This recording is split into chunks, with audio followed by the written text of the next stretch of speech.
खब्बू यानी बाएं हाथ से काम करने वाले लोग कम क्यों हैं?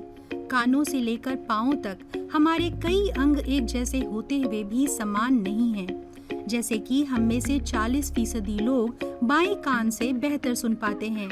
लोग आमतौर पर जिस कान से फोन सुनते हैं वे उसी से बेहतर सुनते हैं। 30% लोगों को बाईं आंख से बेहतर दिखता है और 20% का बायां पांव कहीं मजबूत होता है।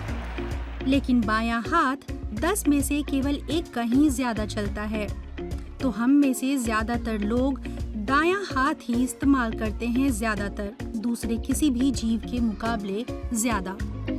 क्रमिक विकास के नजरिए से देखें तो एक हाथ का ज्यादा इस्तेमाल फायदेमंद है। उदाहरण के लिए चिंपैंजी जो विभिन्न कामों के लिए अलग अलग हाथ इस्तेमाल करते हैं। तो इंसान के क्रमिक विकास में ये 10 में से 1 वाला अनुपात कहाँ से आया?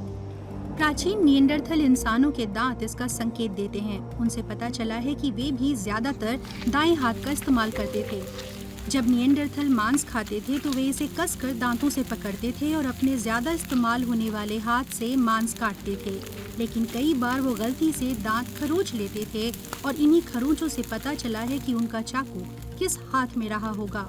बड़े सालों से रिसर्चर बहुत सारे सिद्धांत देते आ रहे हैं कि खब्बू लोग इतने कम क्यों हैं, फिर भी इसका कोई सटीक वैज्ञानिक आधार नहीं मिल पाया है। प्रमाण इशारा करते हैं कि इसमें जीन्स की भूमिका हो सकती है। यहाँ तक कि गर्भ में मौजूद भ्रूण भी दाएं या बाएं हाथ को प्राथमिकता देता नजर आता है। शोध बताते हैं कि जन्म से पहले करीब 10 में से 1 भ्रूण बायां अंगूठा मुंह में डाले दिखता है और बाद में ऐसे बच्चों में से ज्यादातर का बायां हाथ ही ज्यादा इस्तेमाल होता है। रिसर्चरों ने डीएनए में करीब 40 बिंदुओं की पहचान की है जो किसी के खब्बू होने से जुड़े हैं। हालांकि ये शोध का शुरुआती चरण है। वैज्ञानिक इस जटिल गुत्थी को सुलझाने में अब भी जुटे हैं।